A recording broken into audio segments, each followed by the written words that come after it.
ومما يكرم الله به الصائمين ما قاله صلى الله عليه وعلى آله وصحبه وسلم: ينادي مناد أي في شهر رمضان: يا باغي الخير أقبل ويا باغي الشر أقصر. يا من تريد الخير أقبل على الله في رمضان. يا إخوة، من لم يقبل على الله في رمضان لا ندري متى سيقبل.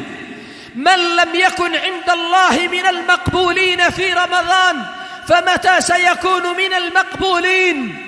من لم يكن إلى الله من المنيبين في شهر رمضان متى سيكون؟ هذه محطة عظيمة لنتزود فيها من صالح الأعمال.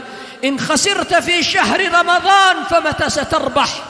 إن غفلت في رمضان فمتى ستتنبه؟ إن كسلت في رمضان فمتى ستنشط؟ إن أدبرت في رمضان فمتى ستقبل؟ إن أحرمت الخيرات في رمضان فمتى ستنالها؟ والله قد جعل لك مناديا يناديك: يا باغي الخير أقبل ويا باغي الشر أقصر. يا من يعمل الشرور، إذا لم تقصر في رمضان وتترك فمتى ستقصر؟ يا قاطع الصلاة، إذا لم تتب إلى الله في رمضان وتصلي فمتى ستصلي؟ يا أيها العاق لأبيه وأمه، إذا لم تحسن إلى أبيك وأمك في رمضان قل لي بربك متى؟ يا أيها المؤذي للجيران، إذا لم تحسن في رمضان قل لي بربك متى ستحسن؟ يا أيها المؤذي للمسلمين، إن لم تتب في رمضان قل لي متى ستتوب؟ إذا لم يكن هذا الشهر محل للتوبة والإنابة والصدق مع الله فمتى سيتوب التائب؟ ومتى سيقصر المذنب؟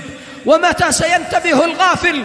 يا شباب الإسلام، يا أبناء الإسلام، أنتم في أعظم شهر على مدى 330 يوما السنة الهجرية.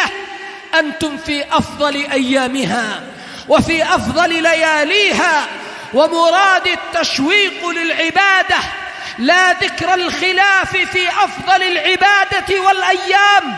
فليهنأ المسلمون وليحرص المسلمون أن يتزودوا في مثل هذه الأيام.